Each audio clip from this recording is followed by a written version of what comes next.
A very warm welcome to all of you. Today we'll be discussing about the origin, insertion and action of the human muscles. Every muscle is attached at both ends, either to a bone, to a ligament, to fascia or to the skin. The relatively more fixed end of the muscle is known as the origin, and the more movable end is called the insertion.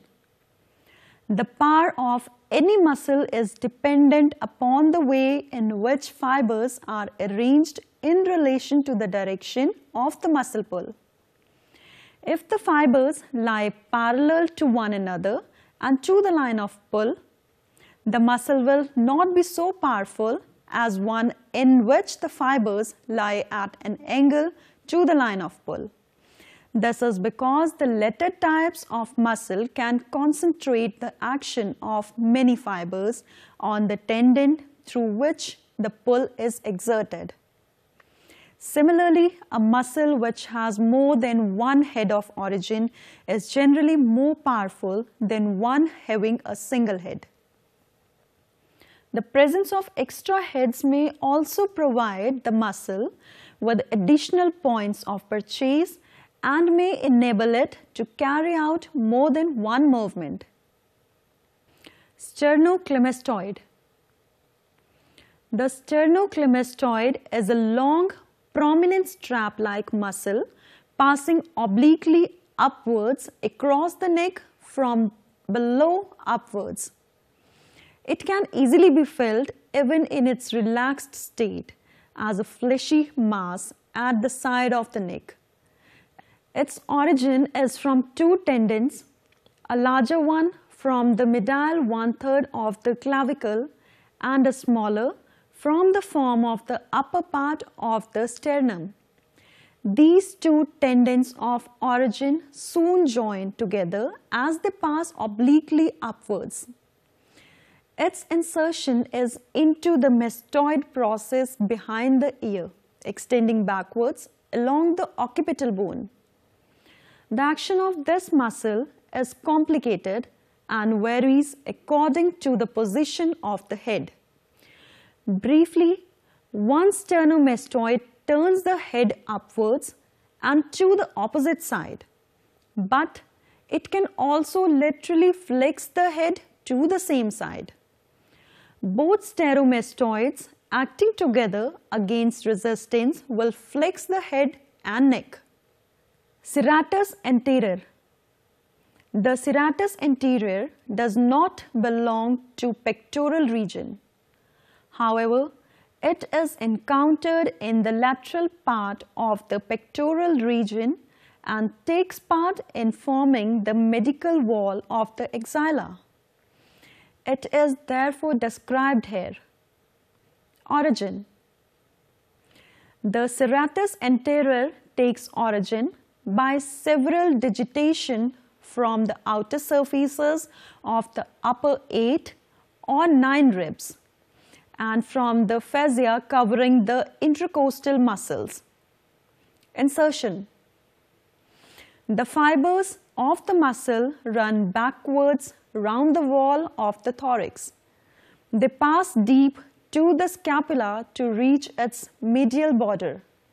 The entire muscle is inserted into the costal surface of the scapula along its medial border. The first digitation is inserted from the superior angle to the root of the spine. The next 2 or 3 digitations are inserted lower down on the medial border. The lower 4 or 5 digitations are inserted into a large triangular area over the inferior angle. Nerve supply. The nerve to the serratus anterior is a branch of the branchial plexus and arises from the roots C5, C6 and C7. Actions. Helped by the pectoralis minor, the muscle pulls the scapula forward around the chest wall to protract the upper limb, as in pushing or giving a blow. The fibers inserted into the inferior angle of the scapula pull it forwards and rotate the scapula so that the glenoid cavity is turned upwards. In this action, the serratus anterior acts along with the trapezius, which contributes to the rotation by pulling acromion upward and backward. Deltoid. Origin. The deltoid has one continuous origin from the following: the upper surface and anterior border of the lateral 1/3 of the clavicle, the lateral margin and upper surface of the acromion, the lower lip of the chest of the spine of the scapula. Insertion. The muscle is inserted into the V-shaped deltoid tuberosity on the lateral aspect of the shaft of the humerus. Nerve supply. By the auxiliary nerve C5 and C6. Action. The anterior fibers cause flexion and medial rotation of the humerus. The posterior fibers cause extension and lateral rotation. The acromial part of the muscle produces abduction of the shoulder joint. Biceps. Origin. The biceps arises from the scapula by two heads, long and short. The long head arises from the supraglenoid tubercle. The short head arises from the tip of the coracoid process, together with the coracobranchialis. The tendon of the long head arcs over the head of the humerus to enter intertubercular sulcus. This part of the tendon lies within the cavity of the shoulder joint and is surrounded by tubular sheath of synovial membranes. This sheath is prolonged into the intertubercular sulcus. The two heads fuse to form a large belly which ends in a tendon. Insertion. The tendon crosses in front of the elbow joint and dips backwards to be inserted into the posterior part of the tuberosity of radius. A bursa intervenes between the tendon and the anterior part of the tuberosity and facilitates movement. Nerve supply. The muscle is supplied by the musculocutaneous nerve C5 and C6. Actions. The muscle crosses three joints: shoulder, elbow and superior radula. It can therefore act on all of them. The short head is a flexor of the shoulder joint. The long head helps to maintain the head of the humerus in its normal position during movements at this joint. The muscle is a flexor of the forearm at the elbow joint. The bicep supinates the forearm at the superior and inferior radioulnar joints. This action is powerful only when the forearm is semi-flexed, because in this position the lowest part of the tendon is in straight line with the rest of the muscle. Pectoralis Major. Origin.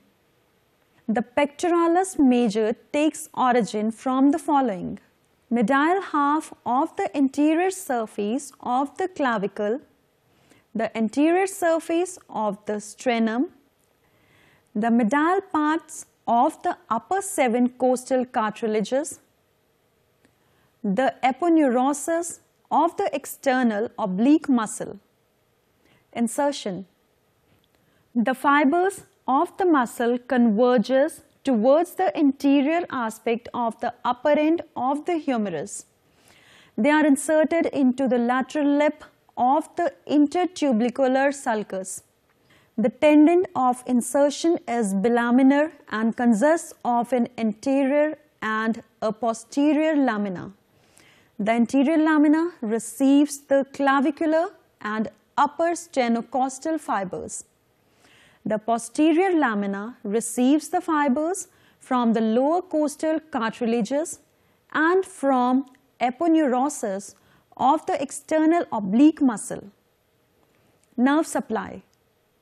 Lateral and medial pectoral C5, C6, C7, C8 and T1. Actions. The muscle is in adductor medial rotator of the arm. The clavicular fiber, acting with anterior fibers of the deltoid, can flex the arm. The sternocostal fibers can extend the flexed arm against resistance, helped by the Latissimus Dorsi and the Teres Major. The muscles can also cause forward movement of the extended arm, as in giving a blow. When the arm is raised above the head and is fixed, the Pectoralis Major can raise the thorax, as in climbing up a rope. This action is helped by the Latissimus Dorsi. When the arm is fixed, the Pectoralis Major can pull on the ribs and thus help in forced inspiration. Latissimus Dorsi. Origin.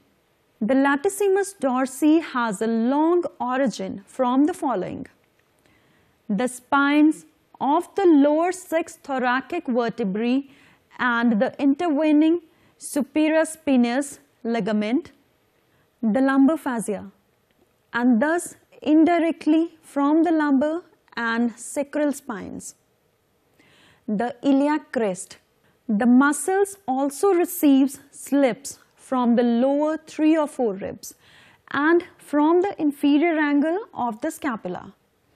From this wide origin, the fibers of the muscle converge towards the axilla.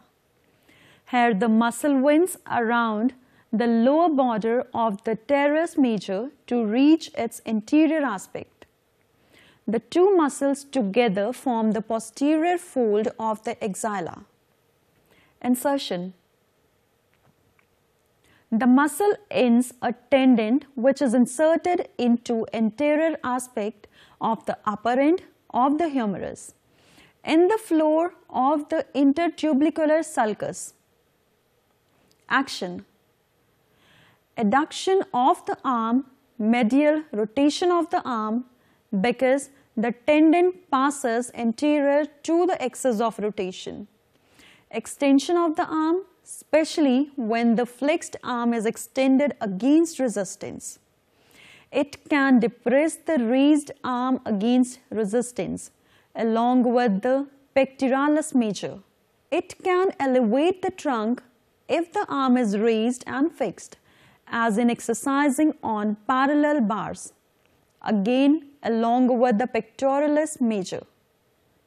Triceps. Origin. As indicated by its name, the muscles has 3 heads of origin. The long head arises from the infraglenoid tubercle of the scapula. The lateral head arises from the ridge on the posterior aspects of the humerus. The ridge corresponds to the upper part of the lateral border of the bone. The upper end of the ridge reaches the greater tubercle. The lower end lies near the deltoid tuberosity. The medial head arises from the posterior surface of the humerus below the radial groove and also from the medial and lateral intramuscular septa. Insertion. The muscle is inserted into the posterior part of the superior of the olecranon process of the ulna. Actions. The triceps extend the forearm at the elbow joint. The long head helps in bringing back the abducted or extended arm to the side of the body. It supports the lower part of the capsule of the shoulder joint when the arm is abducted. It may be noted that apart from the actions usually described, the tricep plays a vital role in smooth performance of both flexion and extension at the elbow joint. During extension, it is the prime mover. In flexion, the muscle relaxes gradually, exactly to the same degree as contraction of the flexor, that is biceps and brachialis. This fact can be confirmed by placing a hand over the triceps and then gradually flexing the forearm at the elbow joint. Contraction of the tricep will be felt. The phenomena is sometimes referred to as paradoxical contraction, being an example of extensor contracting during flexion. Gluteus Maximus. Origin.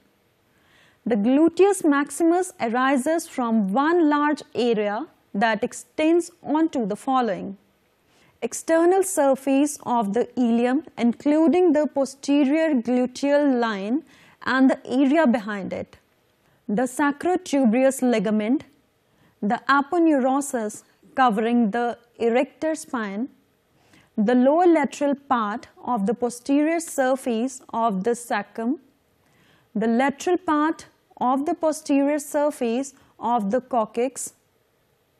Insertion. Most fibers of the muscle are inserted into the iliotibial tract. Through this tract, the pull of the muscle is transmitted to the lateral syndyle of the tibia. Some deeper fibers are inserted into the gluteal tuberosity of the femur. Actions. Acting from its insertion, when the femur and tibia are fixed as in standing, the muscle can straighten the trunk after stooping by rotating the pelvis backwards on the head of the femur and maintain the upright position of the trunk by preventing the pelvis from rotating forward on the head of the femur under the influence of gravity. Through the iliotibial torque, it steadies the femur on the tibia in standing. Through a combination of all the actions described above, it helps to maintain the upright position. Gluteus Medius. Origin. The gluteus medius arises from the outer surface of the ilium. The area of origin is bounded above the iliac crest, behind by posterior gluteal line, and in front by anterior gluteal line. Insertion. It is inserted into the lateral surface of the greater trochanter of the femur. The insertion is on a ridge that runs downwards and forwards. Action of gluteus medius and minimus. Both the gluteus medius and minimus are abductors of thigh. The minimus and the anterior fibers of the medius can act as flexors, can act as extensors and lateral rotators of the thigh. With the femur fixed as in standing, the medius and minimus pull the corresponding side of the pelvis downwards by rotating it over the head of the femur. As a result, the opposite side of the pelvis is raised. In this way, the muscles of one side prevents the opposite side of the pelvis from sinking downwards when the limb of that side is off the ground. In fact, the pelvis on the unsupported side is somewhat higher than on the supported side. In paralysis of the medius and minimus, the unsupported side becomes lower than the supported side. Gluteus Minimus.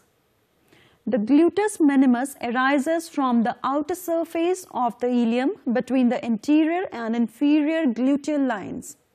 Insertion. It is inserted on a ridge on the anterior aspect of the greater trochanter of the femur. Quadriceps group. The quadriceps femoris is a group of muscles located in the front of thigh. The Latin translation of quadriceps is four-headed, as the group contains four separate muscles. The vastus lateralis, vastus medialis, vastus intermedius, and the rector femoris.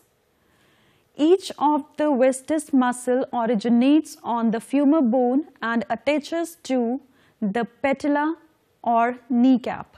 The three vastus muscles are also partially covered by the rectus femoris, which also attaches to the kneecap. However, unlike the vastus muscle, the rectus femoris inserts into the hip bone. The lateral femoral circumflex artery and the branches supply the quadriceps with oxygenated blood, and the femoral nerve and its subsequent branches innervates the muscle group. The quadriceps assist in extending the knee. Since these muscles are used often for walking, running, and other physical activities, the quadriceps are prone to injuries, including strains, tears, and ruptures. The quadriceps femoris muscle is a four-headed muscle of the thigh which almost completely covers the femur. It ranks almost the strongest muscle in the human body. It significantly forms the lateral contours and the ventral side of the thigh. Its innervation is carried by the femoral nerve, L2 and L4. In detail, the quadriceps consists of rectus femoris muscle. It has two origins at the anterior inferior iliac spine of the pelvis and the upper margin of the acetabulum.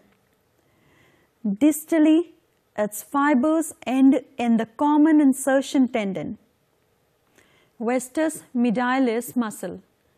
It runs spirally around the shaft from the linea aspera and intertrochanteric line of the femur and merges with the quadriceps tendon for the most part.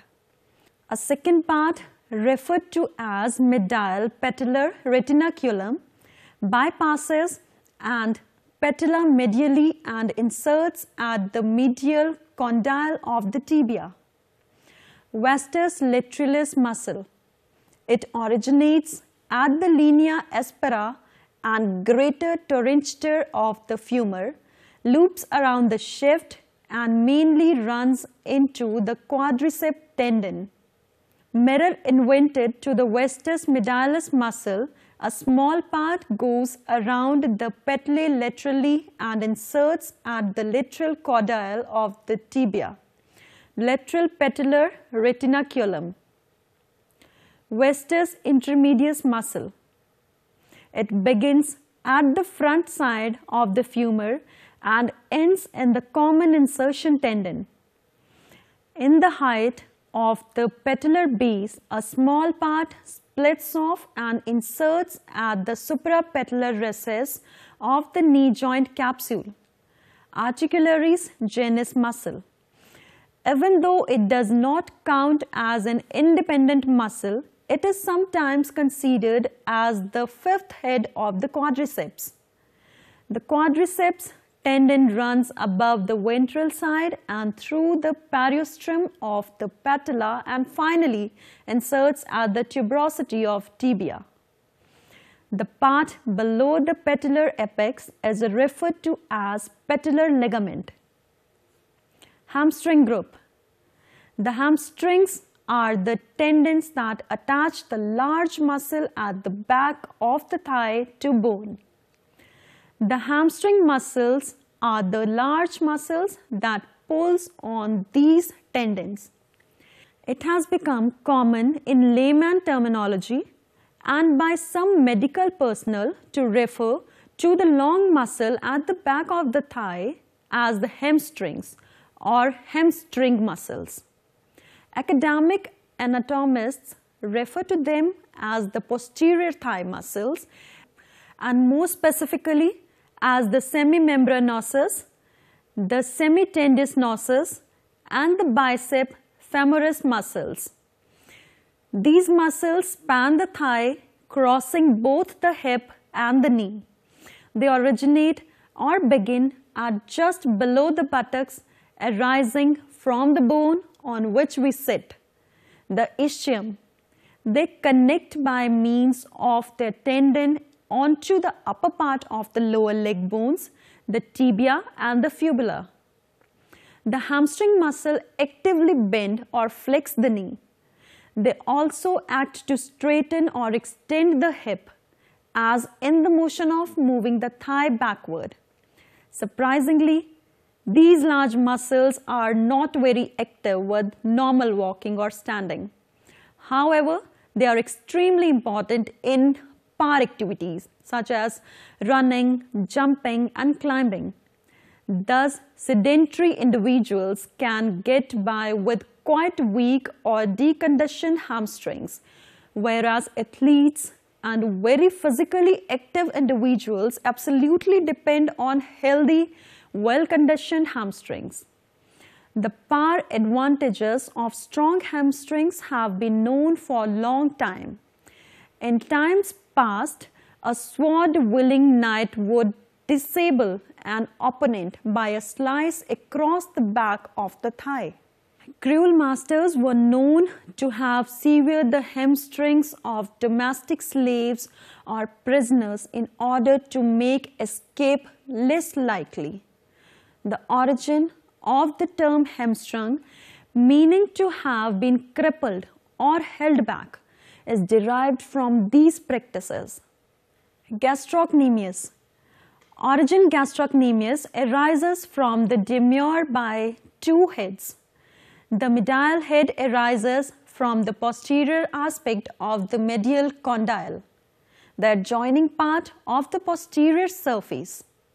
The lateral head arises from the lateral surface of the lateral condyle. Insertion. At about the middle of the leg, the muscle fibers end in an aponeurosis. This aponeurosis receives the insertion of the psoas muscle on its deep surface. Lower down, the aponeurosis becomes continuous with tendocalcaneus. The tendocalcaneus is the common tendon of insertion of both the gastrocnemius and the soleus. It is strongest tendon in the body. It is attached below to the middle of the posterior surface of the calcaneus. Actions. These are as follows. The muscle is a strong plantar flexor of the foot. This movement provides the propelling force in walking, running or jumping. As the upper part of the muscle crosses the knee joint, it helps in flexion of that joint. Along with other muscles that cross the ankle joint, it helps to steady the leg on the foot. With this, we bring our today's lecture to an end. I hope this must have lifted up your concerns about this important concepts. Thank you. Have a nice time and goodbye.